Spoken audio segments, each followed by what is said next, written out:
High School is a unified champion school that participates in unified basketball, bowling, bocce, and soccer.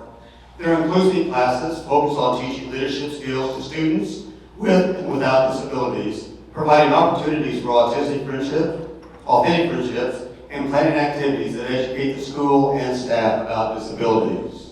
Through their amazing work, they have been named one of the top UCS schools in the country by ESPN.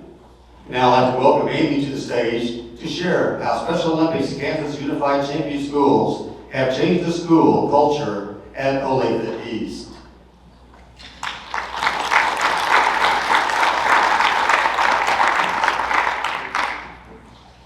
Thank you so much for allowing me the opportunity to speak to you all this evening.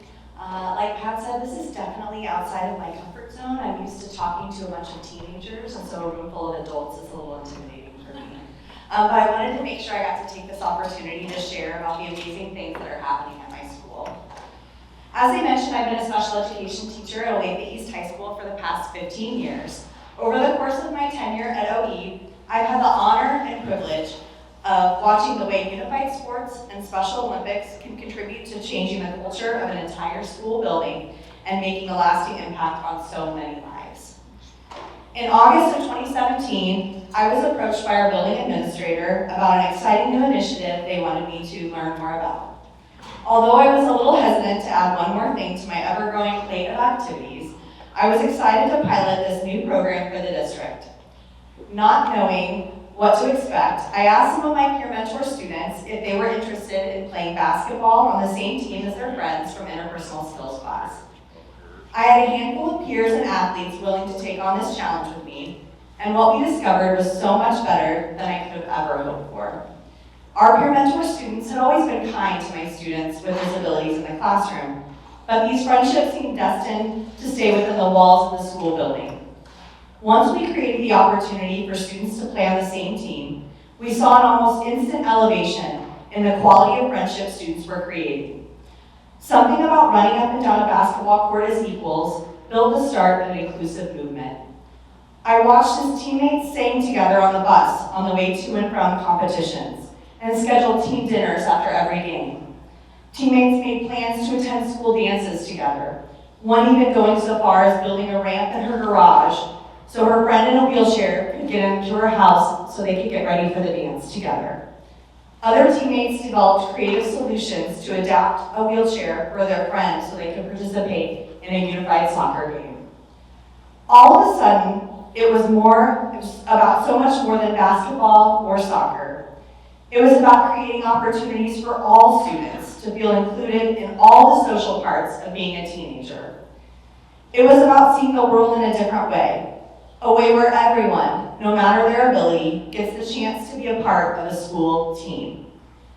When our team won its first gold medal at unified competition, they were recognized at a school-wide assembly. That moment became a turning point for our entire school, showcasing the power of inclusion for all students. As the momentum grew, we continued to create ways to get more of the school involved in the magic that was IPS and unified sports. We did this through activities like Spread the Word Week, where we create and present lessons to the school about the importance of creating inclusive spaces for all students to feel welcome. We started fundraising for the Polar Plunge, first as a group at the Metro Plunge, winning the costume contest 3 years in a row, and now as a cool school plunge at the high school where all students in the building have the opportunity to plunge into inclusion. As word continued to spread around the building about our program, more and more students wanted to be a part of the community. This momentum was not only seen in our peer mentoring classes. Other teachers in the building started reaching out about students without disabilities that would benefit from the friendships created in our classes. Teachers began creating opportunities for mentoring relationships to flourish inside their general education classrooms and are seeing firsthand the overwhelming benefits of creating an environment of inclusion for all. So often when we talk about inclusive programs, we focus on the direct impact it has on students with disabilities. But I think something that we fail to realize is the meaningful impact it has on the students from the general education population that participate. What starts as a way to build new friendships leads to so much more. Students find a purpose far bigger than just working with students on academic tasks. They find a sense of belonging in a space that accepts everyone for who they are. They begin to view the world through a different lens, one that sees the value in all people and celebrates their uniqueness.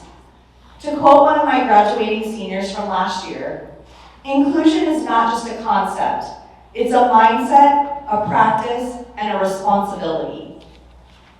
For myself and other educators like me, we know the importance of these inclusive experiences for our students.